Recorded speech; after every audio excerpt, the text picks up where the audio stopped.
السلام عليكم ورحمة الله وبركاته. كسو دوايا برنامجكينا فاقيداد بولهودكا maxaa ka cusub بولهودكا فلمada iyo musalada inta barnaamijkeena u gudbin fallan hadaad ku cusub tahay channelkeena subscribe noo saar oo muuqaalkana like saar hadaad naga daawanayso Facebook page-kana fallan follow noo dheh oo asxaabtaada muuqaalkan u sii gaarsii saa u helna saaxiib u wanaagsan sida adigu u wanaagsan tahay haddaan u galno barnaamijkeena gudaha atooraha caanka ee loo yaqaan Hizaal Maxamed Khan ahna ka atoora filimka Ali Baba musalka Ali Baba atooraha ka waxaa loo haystaa kiiska dilka atriishada saas daraadeed atoora ilaa hadda wuu xiran yahay waxaana diyaariyeen ehelka atriishada qareena aad u adag waxayna diyaariyeen waraaqada gaaray 500 maadaama lagu haysto atoora inuu dilay gabadhani la jilaysa filimka saas daraadeed atoorahan wuxuu ku sugan yahay xabsi ehelada atoora waxay qaateen racfaan balse maxkamadda sare way ka diiday maadaama gabadhani atriishada hooyadeed ay tiri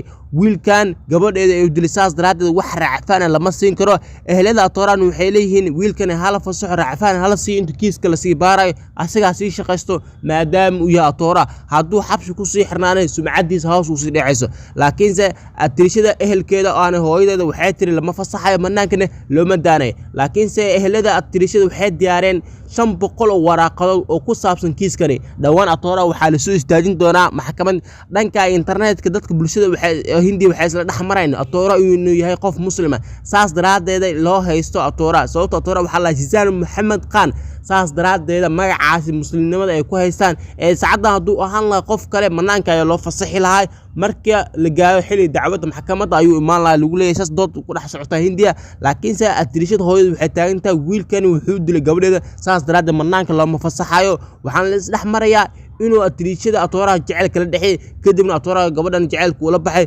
filimkan Ali Baba way isla jilayeen Hizaal Maxamed Khan waxaa lagu haystaa jecelka gabadhan ula jilay kadibna uu baxay ayadana way isdishay maadaama ay isku dishay qolka make upka qolka atoora qolkiisa isku dishay filimka lagu duubi lahaa saas daraadeed ehelada atriishada waxay codsanayaan maxkamadda sare in dhawaan maxkamadda la soo saaro wiilkani laguna xukumo xukunka uu leeyahay balse dhanka kale ehelada atoora waxay leeyihiin wiilkeena aan la fasaxo hadduu kiiska ku soo cadaado manaanka loo soo bixiyo hanal la toogto mise maxkamadda ha ku xukunto waxay ku xukumineed balse inta kale ha soo shaqaysto sumcadiisa la dilay laakiinse dadka ehelada atriishada waxay leeyihiin waxaas ma soconayaan haddii maxkamadda ay ka talaab ka soo qaadayso arrinka anaga talaab ka qaadano qaranada atriishada dhimatay waxay diyaarsaneen 500 warqadood oo warqadaas ku saabsan kiiska